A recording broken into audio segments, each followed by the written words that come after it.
Isa na yata sa pinakahihintay ng mga magsing irog ang araw ng pag-iisang dibdib. Pero ilang oras bago magpalitan ng I do, sina Micah at John Paul, ang bride, sumama ang pakiramdam. The night before po, nag-dinner kami. Winelcome namin yung host namin from Manila. And winelcome namin yung out-of-town guests namin. Then, come morning, I start having abdominal cramps. Ang mga bridesmaid tuloy, imbis na mga makeup at bulaklak, gamot at syringe ang hawak. Ilang beses daw nagpabalik-balik si Micah sa banyo dahil nangihina at dehydrated na.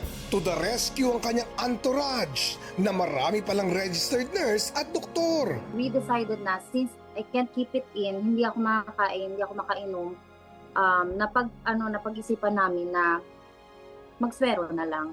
Everything is with my consent, is ang doctors nandun, nakamonitor sa akin, which I have 2 to 3 doctors.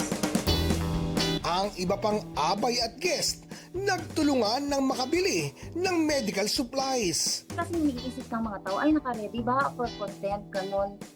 Grabe naman yung content. Pag tutusukan ako ng 5 beses for content lang. Pinilit nilang itago ang mga nangyari para hindi mag-alala ang groom.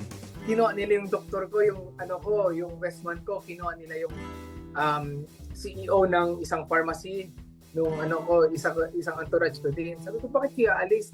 Hindi, lakad na kami magkakape. Ha? All this time, inaalagaan ko talaga itong baby ko. Baby ko yun eh.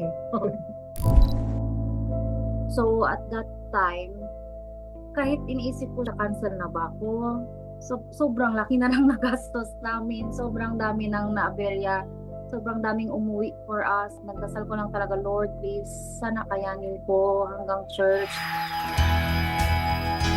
Sa kabila ng nangyari, sa simbahan pa rin ang tuloy. Here comes the bride walking down the aisle.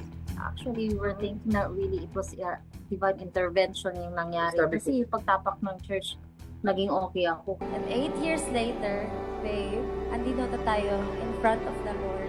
Not with love letters, but with our vows to each other. She loves me for me. And babe, I thank you for that. I love you. Blessing daw ang lahat ng tumulong mula sa entourage hanggang sa kanilang glam events at docu-team. Mga angels without wings. We can't really thank them enough. Actually, Words cannot actually.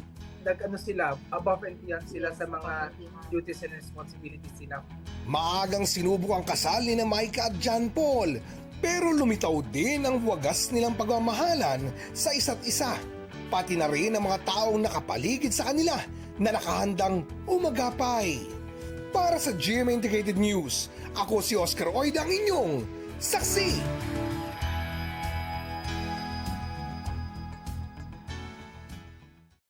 Mga kapuso, maging una sa saksi.